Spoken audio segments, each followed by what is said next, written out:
28 number में कह रहा है one face of a prism of refracting angle 30 degree is silvered. एक प्रिज्म है, देखिए यहाँ बाबू ये क्वेश्चन में कह रहा है एक प्रिज्म है,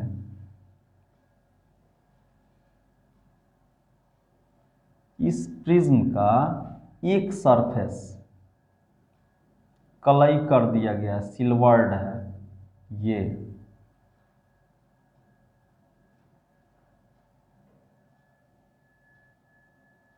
कर दिया गया। तब कह रहा है at what angle a ray of light, और इसका रेफ्रैक्टिंग एंगल ये जो दिया हुआ है 30 डिग्री दिया हुआ है, 30 डिग्री दिया हुआ है।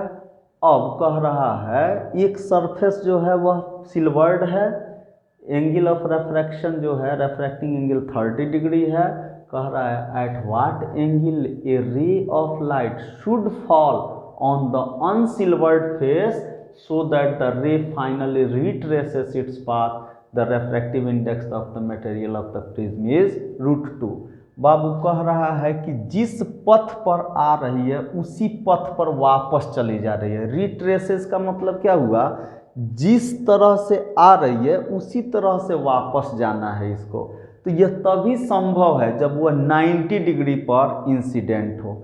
इस सरफेस सिल्वर्ड सरफेस पर अगर वह 90 डिग्री पर इंसिडेंट होगी तभी तो जिस तरह से आएगी उसी तरह जाएगी, क्योंकि आप जानते हैं कि 90 डिग्री पर एंगल ऑफ आई जो होता है, अगर सरफेस से परपेंडिकुलर कोई रे इंसिडेंट होती है तो आई का मान 0, और जब आई का वैल्यू 0 तो आर का वैल्यू भी 0, तो वहाँ पे रिट्रेसिंग होगा, अर्थात इस सतह पर 90 डिग्री के कोण पर आपतित होना चाहिए। तो यहाँ हम लोग इंसिडेंट कराएंगे 90 डिग्री के एंगल पर, ये देखिए ये होना चाहिए, यानी कि ये रे इस पर 90 डिग्री पर आना चाहिए, तब तो ये वापस भी जाएगी इसी रे के डायरेक्शन में, इसी रे के अलॉन्ग। अब यहाँ पे हमारा होगा नॉर्मल, ये नॉर्मल हो गया। अब आप जानते हैं कि यहाँ से ये देखिए एक रे इधर गुजर रही है, यहाँ पे इंसिडेंट हुई और रेफ्रैक्टेड हो गई यहाँ। तो मान लीजिए ये ए है तो ये बी है। अब इसके लिए ये एंगल जो दिखाई पड़ रहा है ये एंगल ऑफ इंसिडेंस आई है, इसी एंगल ऑफ इंसिडेंस का वैल्यू हमको निकालना है। तो देखिए तो सही बाबू, यहाँ पे ये 90 डिग्री का एंगल बना रही है, रिट्रेसिंग के लिए परपेंडिकुलर आना चाहिए, तो परपेंडिकुलर आने के लिए ये 90 डिग्री होना चाहिए। तो 90 ये हो गई या 30 ये हो गई, तो बाबू 90 + 30 कितना हो गया 120 डिग्री, 120 डिग्री हो गई। अब कितना बचा, तो ये 60 हो गया।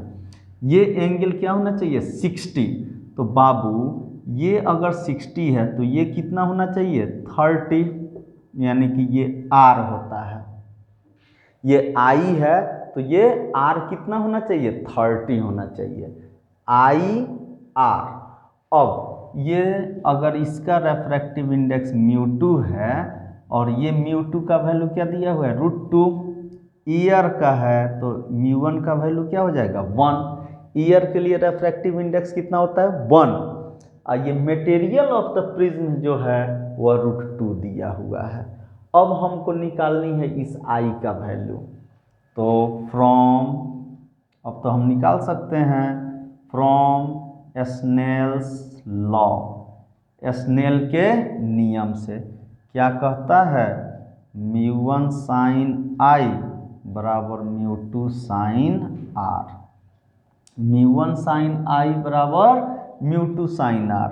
अब यहाँ μ1 का वैल्यू क्या है 1 है, sin I का वैल्यू निकालनी है, μ2 का वैल्यू √2 है, और sin R का वैल्यू क्या है 30 डिग्री, याद है ना, ये 90 है ये 30 है तो ये 60, और ये एंगल देखिए ये डॉटेड है ना, ये 90 है तो 90 में से 60 गया, क्या बचा 30, तो r बराबर 30, यहाँ लिख दिए 30।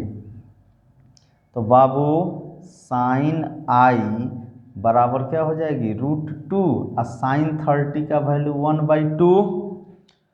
अब साइन आई √2 यहाँ है और 1/2 को लिख सकते हैं √2 इंटू √2, 2 को √2 इंटू √2 लिख दिए। अब √2 से √2 कट गया तो यहाँ पे साइन आई बराबर 1/√2 हो गया। अब याद है साइन कितना का वैल्यू होता है 1/√2, तो होता है साइन 45 डिग्री का वैल्यू। साइन 45 बराबर क्या होता है 1/√2। अब देखिए यहाँ भी साइन है, यहाँ भी साइन है, इसलिए आई बराबर क्या हो जाएगा 45 डिग्री।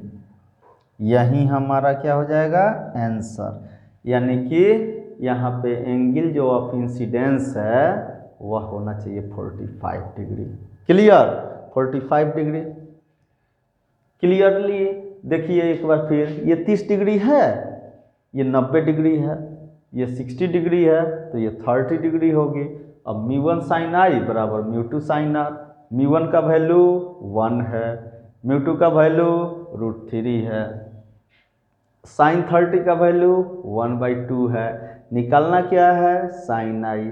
अब √2 से 2 कटाएंगे तो 1/√2 बचेगा, साइन आई बराबर 1/√2, यानी कि साइन आई बराबर साइन 45 डिग्री, तो आई बराबर 45 डिग्री। क्लियर।